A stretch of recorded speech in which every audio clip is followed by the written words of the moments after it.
तो क्या rock return करने वाले रॉ नेटफ्लिक्स पे, और क्या करेंगे वो रिटर्न करने के बाद? क्या वो रोमन रेंस की मदद करेंगे या सोलो सिकोआ की मदद करेंगे? तो दोस्तों, मेरा नाम है शुभम और आप देख रहे हैं खबर WWE की। तो चलिए शुरू करते हैं। तो सबसे पहले बात कर लेते हैं कि भाई ब्रॉक लेसनर के बारे में। तो काफ़ी दिनों से ब्रॉक लेसनर की रिटर्न की खबरें सामने आ रही है और अब और एक नई खबर सामने आ रही है, एक पॉसिबिलिटी सामने आ रही है। तो क्या पॉसिबिलिटी है? तो आपको पता होगा कि केविन ओवेंस काफ़ी दिनों से बेकाबू चल रहे हैं। उन्होंने पहले रेंडी ऑर्टन को पाइल ड्राइवर लगाया, उसके बाद कोडी रोड्स को पाइल ड्राइवर लगाया और उन्होंने ट्रिपल एच के साथ भी झड़प की। ट्रिपल एच के साथ भी वो फिजिकल कांटेक्ट में आए, वो वाला फिजिकल कांटेक्ट, टाफाटाप वाला फिजिकल कांटेक्ट नहीं है, गलत मत समझो, यानी ट्रिपल एच के साथ भी धक्का बुक्की की।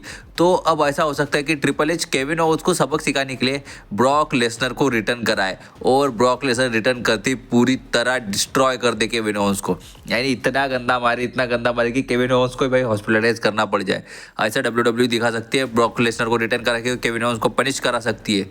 लेकिन मुझे तो नहीं लगता कि वो ऐसा करेंगे। क्यों? क्योंकि वो स्टोरी लाइन एंगल चालू है, कोडी रोड्स का प्लान चालू है, कोडी रोड्स की फ्यूड चालू केविन ओवेंस के साथ, और केविन ओवेंस का कोई बुरा हाल करेगा तो वो सिर्फ कोडी रोड्स होंगे। WWE ऐसा दिखा सकते हैं। ठीक, तो नेक्स्ट हमारी खबर सामने आ रही है कि आपको पता होगा तो रॉ नेटफ्लिक्स पे हमें CM पंक वर्सेस सेथ रॉलिंस का मैच देखने को मिलने वाला है। तो ये मैच कैसे होगा? ये वन टाइम मैच होगा तो कैसा मैच होगा? ये मैच चलेगा कैसे?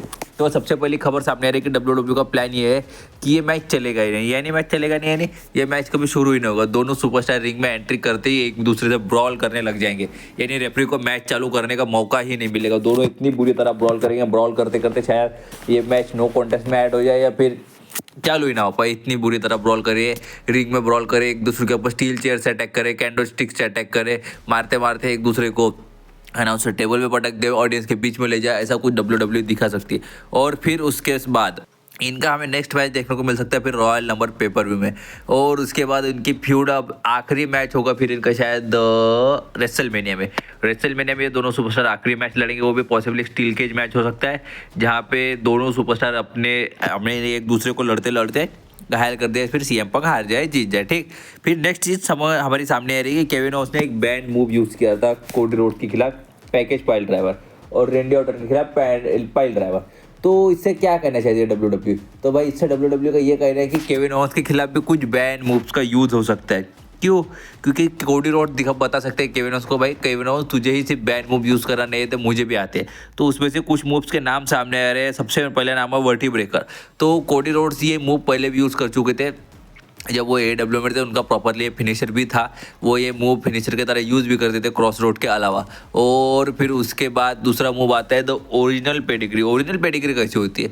तो भाई जब ट्रिपल एच नए थे तो ओरिजिनल पेडिग्री वो यूज़ करते थे, यानी जो पेडिग्री के तौर पर हाथ पकड़ के पेडिग्री लगाए थे और आधे रास्ते में छोड़ देते थे। इससे सामने वाले का फेस यानी पूरी तरह मैट पे नहीं लगता था। और ओरिजिनल पेडिग्री ऐसी थी कि वो हाथ पकड़ के ही रखते थे, इससे सामने वाले का फेस मैट पे लग जाता था। और चौथा मूव, तीसरा मूव, ठीक, रेंडी ऑर्टन की पंट किक। ठीक, और अब और एक खबर सामने आ रही है कि रोमन रेंस वर्सेस CM पंक का क्या प्लान है। तो पहले भाई WWE Seth Rollins versus CM पंक का मैच खत्म करना चाहती है, शायद इन दोनों की फील्ड रेसलमेनिया तक जाएगी। उसके बाद हमें शायद कोई कॉन्ट्रैक्ट या फिर कुछ देखने को मिल सकता है रोमन रेंस वर्सेस CM पंक के बीच में। क्यों? क्योंकि पॉल हेमन का फेवर है CM पंक के पास। पॉल हेमन कभी भी फेवर मांग सकते हैं CM पंक से, यानी CM पंक कभी भी पॉल हेमन से फेवर मांग सकते हैं, और फेवर वो कुछ भी हो सकता है। शायद वो रेसलमेनिया का मेन इवेंट हो सकता है, शायद रोमन रेंस का टाइटल मैच हो सकता है, कुछ भी हो सकता है। या फिर रोमन रेंस जिस टाइटल मैच में लड़ेंगे वो मैच को ट्रिपल थ्रेट करने का फेवर भी मांग सकते हैं CM पंक पॉल हेमन से, और पॉल हेमन को फेवर देना ही होगा। और शायद उस जगह से WWE इन दोनों की फ्यूड स्टार्ट करेगी, और इन दोनों की फ्यूड हमें देखने को मिलेगी एंडिंग शायद समर स्लैम में। इन दोनों की फ्यूड का एंड हमें देखने को मिल सकता है, क्योंकि रेसलमेनिया के अलावा समर स्लैम भी दूसरा ऐसा बड़ा इवेंट है जो WWE 2 नाइट्स का कराने वाली है अब अगले साल से, आने वाले साल से। ठीक, तो अब हमारी खबर सामने आ रही है कि अगर आपको पता होगा तो Chelsea green inaugural United state women champion बनी, और अब बाकी है IC चैंपियनशिप की, यानी इंटरकॉन्टिनेंटल चैंपियनशिप की। तो क्या खबरें सामने आ रही है? तो भाई खबरें ऐसी सामने आ रही है कि डकोटा काय के लिए प्लान है। डकोटा काय बनेगी इनॉग्रल इंटरकॉन्टिनेंटल चैंपियनशिप वुमेन्स की। तो ऐसा कैसा WWE दिखा सकती है? तो भाई WWE ने पहले ही बता दिया है कि प्योर फ्यूजन ने बैकस्टेज डकोटा काय के ऊपर अटैक किया, उसकी वजह से वो इंजर्ड चल रही है। तो लेकिन वो इंजरी के थ्रू लड़ेगी, और इंजरी के थ्रू लड़ते लड़ते लड़ते लड़ते वो फाइनल तक पहुंच जाएंगे। और जब फाइनल होंगे तो फाइनल कब होगा, शायद रॉ नेटफ्लिक्स पे फाइनल करा सकती है WWE। वही सबसे अच्छा दिन दिखता है मुझे फाइनल कराने का। और वहाँ पे जो सुपरस्टार आएगा, शायद कौन सुपरस्टार आएगा, शायद प्योर फ्यूजन की ये आ सकती है, जोई स्टार आ सकती है उनके खिलाफ। और ये दोनों सुपरस्टार लड़ते लड़ते जाएंगे वहाँ तक। और वहाँ पे जाके डकोटा का जोई स्टार को पॉसिबली, हाँ जोई स्टार का नाम कंफर्म नहीं, पॉसिबली जोई स्टार की आएंगे, लेकिन डकोटा का कंफर्म हो। और वहाँ पे जाके डकोटा का उनको हरा देंगे, ठीक। और अब बात कर लेते हैं भाई रॉक के बारे में। तो अगर आपको पता होगा तो रोमन रेंज वर्सेस सोलो सिको का मैच कंफर्म है। ट्राइबल कॉम्बैट मैच काय के लिए, तो रॉ नेटफ्लिक्स के लिए। और ट्राइबल कॉम्बैट मैच क्या होता है, क्या नियम होते हैं इसमें, तो भाई इसमें कोई नियम नहीं होते। ये एक तरह से no disqualification match, TLC table ladder chair, फिर हम कुछ भी मैच का नाम दे सकते हैं।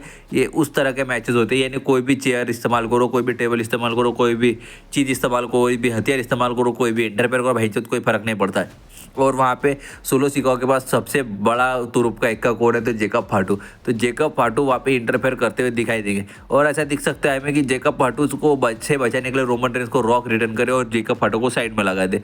और उसके बाद जब रोमन रेंस रॉ नेटफ्लिक्स पे जीत जाएंगे तो सोलो सिकाओ बदला मांगेंगे। और फिर हमें पॉसिबली टैग टीम मैच देखने को मिल सकता है, rock and Roman Reigns versus solo versus Jacob फाटू का। अगर ऐसा नहीं होता तो रॉक वर्सेस सोलो सिकाओ का हमें सिंगल्स मैच भी देखने के लिए मिल सकता है, ठीक। तो रॉ नेटफ्लिक्स पे तो और एक चैंपियनशिप का मैच कंफर्म है। तो वो मैच कौन सा है, तो वो मैच है रिया रिप्ली वर्सेस ल्यू मॉर्गन का मैच। और ये मैच में ल्यू मॉर्गन की मदद के लिए शायद कोई सुपरस्टार नहीं आएगा, क्यों, क्योंकि उन्हें मार के भगा देंगे कौन, तो रिया रिप्ली। और उसके बाद फिर हमें देखने को मिलेगा द मैन बेकी लिंच का रिटर्न। और बेकी लिंच का प्रॉब्लम चालू है ल्यू मॉर्गन और डोमिनिक मिस्टेरियो के साथ, क्यों, क्योंकि डोमिनिक मिस्टेरियो की वजह से ही ल्यू मॉर्गन चैंपियनशिप जीत पाई थी बेकी लिंच से। और बेकी लिंच इस चीज़ का गुस्सा उतारते दिख सकती है हमें डोमिनिक मिस्टेरियो के ऊपर। डोमिनिक मिस्टेरियो के ऊपर अटैक करेंगे और फिर वो रिया रिप्ली की मदद करेंगे, ऐसा WWE दिखाएंगे। और तभी वो हिल टर्न करेंगी और रिया रिप्ली को पड़ जाएगा मैन हैंडल स्लैप, और ल्यू मॉर्गन अपना टाइटल रिटेन करेगी। और फिर उसके बाद रेसलमेनिया 41 में हमें एक ट्रिपल थ्रेट मैच देखने के लिए मिलेगा, Liv Morgan versus Becky Lynch versus Rhea Ripley. और ल्यू मॉर्गन टाइटल रिटेन करेगी ऐसा WWE दिखा सकते हैं, लेकिन बेकी लिंच क्यों अटैक करेगी इसके ऊपर, रिया रिप्ली के ऊपर, तो इसके लिए क्योंकि डोमिनिक मिस्टेरियो को बनाने में बेकी इसका रिया रिप्ली का ही हाथ है, ठीक। फिर आप एक वीडियो डाल देता है, एक वीडियो देखिए। तो WWE के इसके हेडक्वार्टर्स में गए थे WWE के, और वहाँ पे रॉ नेटफ्लिक्स में मीटिंग चालू थी, उसके बारे में अगले वीडियो में बात करेंगे, ज़रूर बात करेंगे। और केविन ओवंस ने वहाँ क्या धमाल मचाया भाई, वहाँ वो सबसे पहले गए, उन्होंने केविन ओवंस ने वहाँ पे जाके बहुत कुछ कहा कोडी रोड्स के बारे में। उन्होंने कहा कि कोडी रोड्स वैसा, उसके बाद वो गए, एक टेप उठाया, खुद का फोटो निकाला और कोडी रोड्स के फोटो के ऊपर चिपकाया जहाँ पे वो चैंपियनशिप होल्ड करके, और कहा कि ये सबसे स्टूपिड चैंपियन है। और उन्होंने नाया जैक्स को भी अच्छा चैंपियन का और कोडी रोड्स को चूतिया का चैंपियन का, कि वो स्टूपिड चैंपियन ने कुछ काम करें। उन्होंने वो टेप लिया, खुद का फोटो को ऊपर लगाया और कोडी रोड्स की चेहरे के ऊपर लगा और बोला वाह क्या अच्छा दिख रहा है, क्या सुकून है। और भाई मुझे तो लग रहा है कि केविन ओवंस का क्या कैरेक्टर बनाया WWE ने, एक नंबर कैरेक्टर दिख रहा है केविन ओवंस का। तो मुझे तो लगता है कि केविन ओवंस को पॉसिबली डिथ्रोन कर ही देना चाहिए कोडी रोड्स को। ऐसा नहीं रुकना चाहिए कि केविन ओवंस के लिए चैंपियनशिप के लिए कोच और साल रुको। मुझे तो लगता है डिथ्रोन कर ही दो केविन ओवंस के हाथों कोडी रोड्स को। केविन ओवंस भाई डिजर्व करता है चैंपियनशिप जीतना, क्यों, जिस तरह से वो विन ईगल चैंपियनशिप को लेके जीत रहा है, जैसे खुद की है चल रहा है। तो मुझे तो लगता है कि कर ही देना चाहिए भाई, करा ही दो केविन ओवंस को चैंपियनशिप, जिता ही दो, बना ही दो उसी चैंपियन। मुझे तो ऐसा लगता है रे भाई, ठीक है। तो हमारी अगली खबर सामने आ रही है कि अगर आपको पता होगा तो पता होगा वो जब से रिया रिप्ली और डेमियन प्रीस्ट को जजमेंट डे ने मार के भगाया था अपने ग्रुप से, तो उसके बाद से हमें एक स्टोरी लाइन एंगल देखने के लिए मिला था, जे उसो और रिया रिप्ली का रोमांस स्टोरी लाइन एंगल। वहाँ पे रिया रिप्ली ने जे उसो से मदद की मांग की थी और जो उसने मना भी नहीं किया था। उसके बाद इन दोनों का स्टोरी लाइन एंगल दिखाया था कि दोनों एक पॉसिबली ऑन स्क्रीन रोमांस में होंगे, लेकिन WWE ने उस स्टोरी लाइन को कुछ आगे नहीं बढ़ाया, क्योंकि भाई कितनी ज़बरदस्त स्टोरी लाइन थी वो, WWE बढ़ा देती आगे। मुझे तो देख के काफ़ी मज़ा आता था जिस तरह से उसी के फेशियल एक्सप्रेशन होते थे, रिया रिप्ली के फेशियल एक्सप्रेशन होते थे। और अब एक रिया रिप्ली ने फोटो भी डाला है खुद का, जहाँ पे वो प्रोडक्शन ट्रक नहीं रहते क्या, उसके ऊपर जे उसो का फोटो था और वहाँ पे ईट लिखा था, उसके साथ एक सेल्फी क्लिक करके उन्होंने डाली है। और शायद WWE पॉसिबली वापस इनका स्टोरी लाइन एंगल दिखा सकती है, रोमांस स्टोरी लाइन एंगल, ठीक। तब हमारी खबर से सामने आ रही है एक सबसे आखिरी खबर है, सुन लो, आप यहाँ तक पहुँच गए तो सुन लो, कि शार्लेट फेयर का WWE में रिटर्न होने वाला है। क्यों, शायलेट फ्लेयर की एसी यानी घुटने में कुछ तो भी प्रॉब्लम था, तो उससे उन्हें सर्जरी करानी पड़ी थी और उन्हें पॉसिबल डॉक्टर ने 9 महीने का आराम करने के लिए कहा था कि भाई 9 महीने आराम कर ले। तो 9 महीने में तो बच्चा डिलीवर हो जाता है भाई, तो शायलेट फ्लेयर की उन्हें ठीक होती और उनका पूरी तरह वो इन रिंग रिटर्न के लिए कन्फर्म हो चुके हैं, इनकी रिटर्न के लिए फिट हो चुके हैं और वह NXT के एक स्टार के साथ अपना ट्रेनिंग सेक्शन भी चालू करे। उन्होंने अपने इंस्टाग्राम अकाउंट पे वो पिक्चर भी डाली, वैसे मैं आगे तो स्टोरी में डाल देता हूँ कि मैं अच्छी तरह रेसलिंग शेप में वापस आने की कोशिश कर रही हूँ और उन्होंने वो NXT स्टार को ये भी कहा है कि शुक्रिया भाई, तेरे वजह से मैं प्रॉपर आ सकती हूँ। देख लीजिए, आप देख सकते हैं आपकी स्क्रीन के ऊपर, और पॉसिबली शायद रॉ नेटफ्लिक्स पे शायलेट फ्लेयर भी रिटर्न कर सकती है। ऐसा क्यों? क्योंकि रॉ नेटफ्लिक्स सबसे अच्छी जगह बड़े बड़े स्टार्स का रिटर्न कराने के लिए। अगर वैसा नहीं होगा रॉ नेटफ्लिक्स पर WWE शार्लेट का रिटर्न नहीं कराती, तो सबसे अच्छी जगह है फिर royal number paper women's royal number में उनका रिटर्न तो कंफर्म है ही फिर।